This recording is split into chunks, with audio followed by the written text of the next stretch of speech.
Have you ever had an experience that completely upended your life, but you had no clue at the time that it was going to ruin your world? Well, I have, and I'm going to share that experience with you right now. 6 years ago, I was wrapping up my thru-hike attempt on the Appalachian Trail, and I did leave some miles unhiked, so I had to go back the following year to finish them up. And it was kind of what I called a hopscotch hike.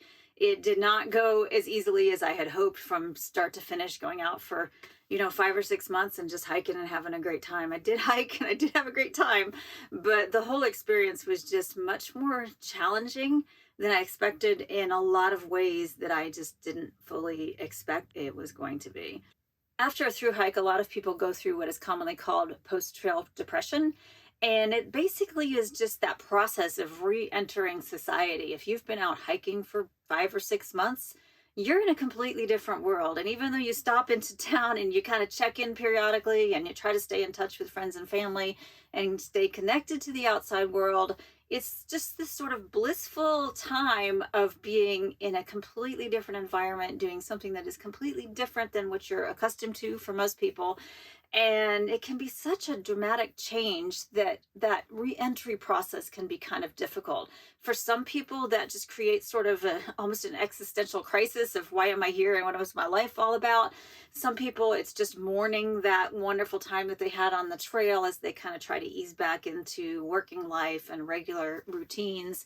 For me, I didn't really struggle so much with post-trail depression as I did struggle with just processing the whole experience and what that meant for me, and reconciling the fact that I did have some miles that were unhiked, because I went out on that adventure thinking that I was going to finish no matter what. And as hard as I tried, I wasn't able to do it. So it ended up being 7 months of elapsed time that I was out hiking. I did have, during that 7 months, a total of almost a full month of time off the trail for various reasons, family events and injuries and things like that. But it was 7 months, and it was a long time, and it was longer than my family wanted me to be away. And it was just really almost unexplainable how transformative that experience was. I expected that it would affect me a lot because I had heard this from other thru hikers that it had made a big change in their lives. And I had also been through some really dramatic changes in my life in the past. I would say the first time my life was upended as an adult was when I went through Hurricane Andrew way back in the early 90s, and I lost my very first home to Hurricane Andrew. So I had to go through that grieving process of figuring out what did the hurricane take away from me besides the house, all of my personal belongings. I was 5 months pregnant at the time, and so I lost that dream of raising my daughter in the house that I'd only bought 6 weeks before. And so there was a lot of loss and a lot of trauma in that hurricane experience. I got through it and for the better. And so that kind of taught me that, yes, I could recover from big traumatic events in my life. Another major life-changing experience was becoming a parent, and that was a much more joyful experience. And I did it twice because I've got two wonderful daughters who are now all grown up and onto lives of their own. But that changed me. And I do remember when I was pregnant with my first that I went to work and I would tell people, oh, I'm not going to change when I'm a mom. I'm just going to be me with a kid, Oh, little did I know. And I'm sure they were all just kind of laughing at me at the time. But, you don't know till you know, right? So when I went on the Appalachian Trail, I knew that it was going to change my life in some respects, but I really didn't understand that it would ruin life as I knew it. And it was interesting as I was going through that kind of processing experience, that time of just sort of absorbing everything and reflecting on things, and that kind of just retrospective digesting of the trail experience, if you will. I had been writing periodically for the trek about my journey, and I wrote an article when I got home called Beautifully Ruined. And if you want, I'll drop a link for that down below if you want to read it. I read it again recently and I thought, wow, even when I wrote that, I didn't know just how ruined I was. One of the things that I realized very quickly when I got home was that I had completely lost my tolerance for just BS. The daily crap that life throws at you, where things are just difficult and harder than they should be. And there's complications and bureaucracy and all that kind of stuff just really, really made me crazy. And it even came into my home life because my ex had had a way that he thought was kind of fun of just you ask a question and you get a very non-specific answer like, what do you want for dinner? I don't know, something good. And I didn't have the tolerance for that kind of thing anymore. I didn't have tolerance for sitting in traffic and commuting and just all of that kind of stuff. Just, it just really, really bothered me, because when you're on the trail, you get used to just the simple routine of you get up in the morning, you decide how far you're going to hike, you figure out what you want to eat out of your food bag, because the choices are limited, but you choose what you want for that day, and you get up and you pack up and you go. There's not a whole lot standing in your way unless it's a mountain that you have to get over. So life on the trail is really pretty simple. And I think that that's why when I got back, I just didn't want to deal with any of that kind of crap. And it was popping up everywhere.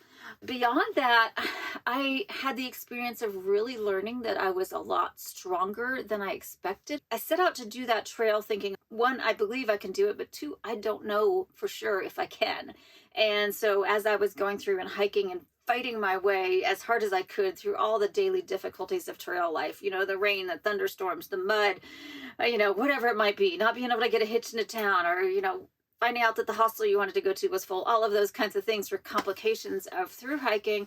But I got through them all. And even though I didn't finish the trail in the 12 months that are required for a technical through hike, I learned so much, and I powered through so many experiences. And so many times I remember just looking at a climb, for example, and thinking, oh, I can't get over those rocks.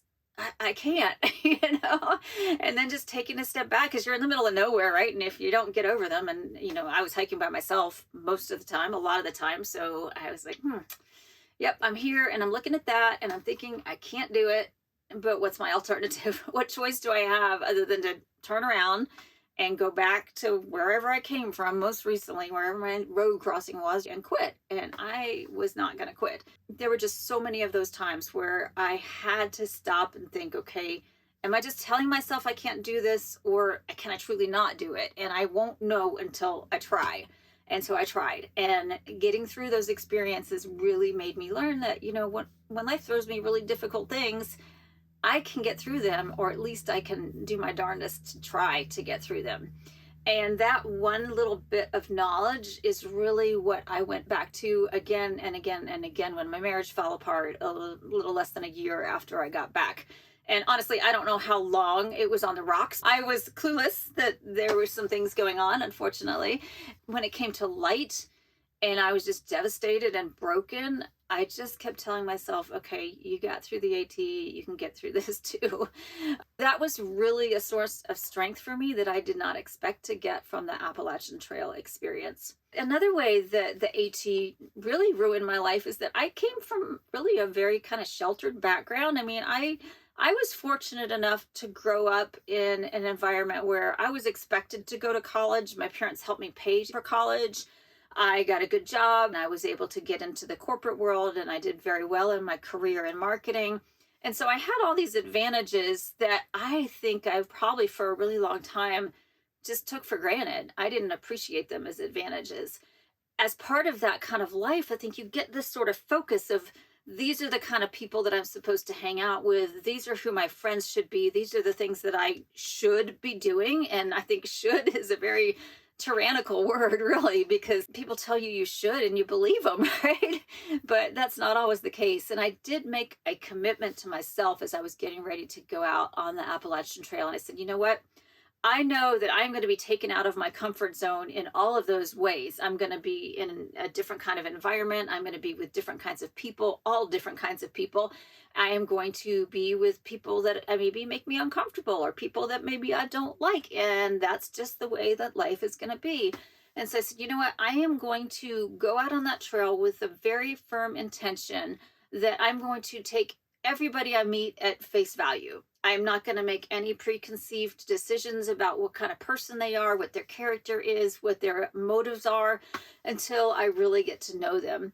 And that actually was a really incredibly liberating decision, because I got to know people that I never would have spent time with in that little narrow life that I was living.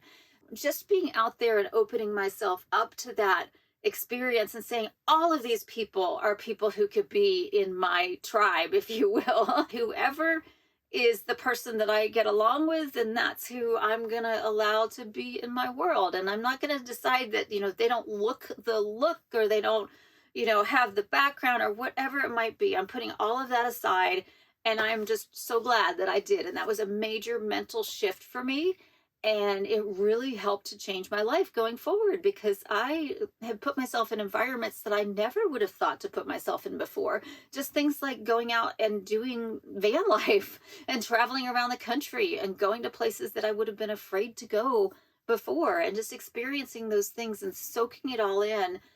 Being able to really let go of so many of those preconceived notions was a game changer for me. And I don't regret it at all, not one little bit. Now that that Appalachian Trail experience is 6 years behind me, and I've had the opportunity to do many other through hikes since then and succeed and fail, like the Colorado Trail, for example. In the first year, I only got halfway, and I was battling injury and sickness and all that kind of thing. And then when I set out to do it again last summer, I thought, piece of cake, I've been there, I've gone through all the trials and tribulations, and I was wrong.